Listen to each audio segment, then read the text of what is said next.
This evening, I'll provide further updates and information on the week's events to honor the life and legacy of Muhammad Ali. First I want to talk about the janazah on Thursday.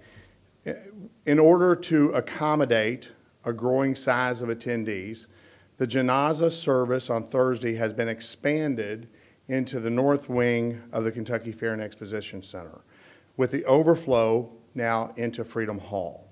Attendees should still enter through Freedom Hall, and they will be directed into the north wing, which will contain the casket and the imam, and the video screens of Freedom Hall then will carry the service.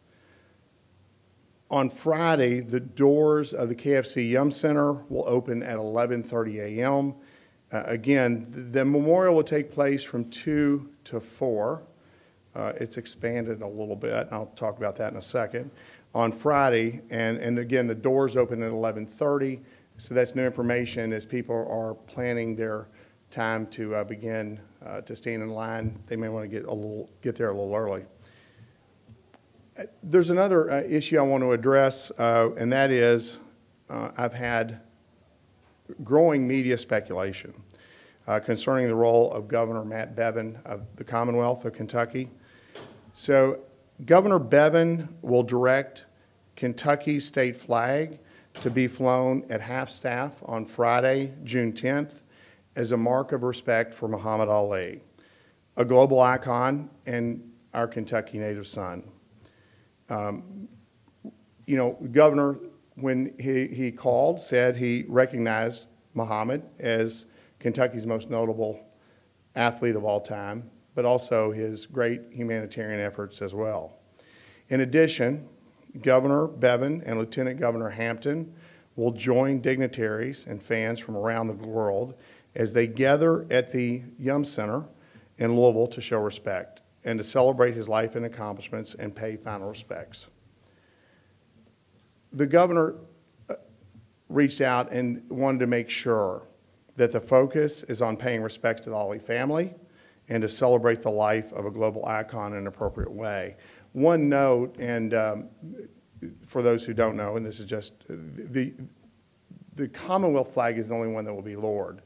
The U.S. flag code establishes the protocol for the lowering of U.S. flags. U.S. flags are to be flown at half-staff in mourning for designated principal government leaders and upon the presidential or gubernatorial order for of something of nature that the president basically would declare or Congress would declare for them to be flown half-mast on. On behalf of the Ali family, I would like to thank Governor Bevin for supplying also the use of the state's facilities that we're using and for his cooperation. There's some program changes. We have 2 changes on the programs for Friday's memorial service. We've added an additional speaker, Rashida Ali Walsh, the daughter of Muhammad Ali, will now be speaking in addition to his daughter Miriam. As you know, Lonnie will set the tone for the eulogist. The 2 daughters will follow. We've also added Dr. Timothy Giannotti, a Muslim cleric, to the program. He will be giving a Muslim prayer. And then we've added, just preceding Lonnie Ali, Valerie Jarrett, Senior Advisor to President Barack Obama, will be attending the memorial service. She will be reading a statement from the President. President Obama, as you know by now, is not able to attend the memorial service because it is taking place at the same time as his daughter Malia's high school graduation. Lonnie and the President have spoken on the phone, and she certainly has appreciated his kind words and condolences. So just, you know, a couple of points to recap on tickets. The tickets continue to be held out for the janazah at Freedom Hall. The box office closes, Joey, today at 5? Yeah, 9 and 5 is just already closed, so you can go back tomorrow and pick tickets up. And the tickets for the memorial service begin tomorrow at 10 a.m. People can begin lining up at 6 a.m. Based on availability, remaining tickets will be on Thursday, June 9th at 10 a.m. We are distributing 14,000 tickets on a first-come, first-served basis. For anyone who is unable to secure tickets, the memorial service will be streamed live on the Jumbotron outside the KFC Yum Center and the Muhammad Ali Center website, www.alicenter.org. With that, I'll take any questions. And with the lights, it's kind of hard to see in this room, so if anybody has questions. How many tickets on sale for the janaza? Well, no tickets are on sale. All tickets are being given free. I understand. So we're not limiting tickets. We feel that at this point, we've made roughly 22,000 in total between the two available, and we think that'll be enough to accomplish and to allow everyone to enjoy the service. Anybody else? You may have to shout out your question. Is there any designated parking for media downtown on Friday? Is there designated parking for media in downtown on Friday? If you would give my staff afterwards, they can answer that question, because to be quite frank, they kept me out of the details. No. That was a good answer. Okay, that was quick. Thank you, Danielle. All right. Anybody else? We haven't received the final number, but a healthy number of tickets have already been distributed. That's why we went ahead and expanded to the North Wing. Part of the reason being we were able to track through conversations people from around the globe that are traveling in. There will be numerous heads of state attending that service. And if your question is, who are they, I'm not going to tell you. So, but there will be numerous heads of states traveling to that service. So based on that, based on other conversations we've had, we knew that we had to expand. Can you talk a little bit about how much security is going into planning for Friday's event, and what branches are going to be involved? Is it just local, or is it? I look to, well, I can say that it's a Secret Service event, so I'll leave it at that. How long do you expect the funeral procession to last? I understand there's going to be some stops along the way. How long do we expect the funeral procession to last?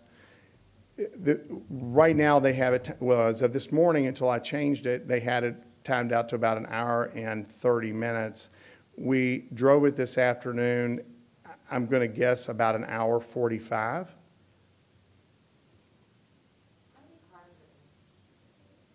How many cars are in the procession? That's a flexible number, but approximately 16 cars are in the procession, 16 to 18. I know you said a healthy number. What are we talking about as far as ballpark tickets in the way? A healthy number? I wouldn't. It's not, I mean, I think today we came close to filling the North Wing, but the expansion wasn't based on the ticket distribution. It was based upon who we know, who else we know is coming in for this service.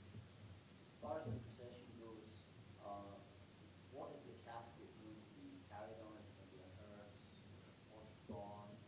So you're asking what the casket will travel in the procession, or travel in a hearse? Yes. Were these plans made by the family, or was it something that Muhammad Ali had specified prior to his passing? So were the plans specified by Muhammad Ali, I think is the bottom line, and they were specified by Muhammad Ali for, this is a 10-year plan that a small group of advisors had worked on, and these are Muhammad's wishes. So what you're seeing and are Muhammad's wishes, and he had a hand in all the planning. Do you know what element of this was most important to him when this planning was being taken care of? Was it something that he had expressed about something that was particularly important? So was there an element that was particularly important to Muhammad Ali, and that is I think that's pretty simple, and that it be done in the Muslim tradition. Anything else? Before we stop, there's one thing I want to reiterate, and if you could help us, since we have all the media here, I'm going to have Joy Wagner come up really quick, go through the list of things prohibited at both events, so that if you would, please make sure that it'll make it easier for people coming in and quicker to get that list out. Joy, come on. This list is posted on the KFC Yum Center website, but this list will be for the Freedom Hall and the Yum Center events. There are no animals, no backpacks, no banners, no briefcases, no car seats, no illegal substances. Large bags larger than 14 by 14 by 6 will not be permitted. Laser pens and pointers, no outside food and drink. Professional cameras will not be allowed in, no selfie sticks, umbrellas with pointed tips or large umbrellas, and no video cameras. And you can also get that at the KFC Yum Center website. Thanks. Any other questions? If not, tomorrow's media briefing will occur at this same time next door at the Louisville Downtown Marriott, where all media briefings will be held going forward. Thank you very much.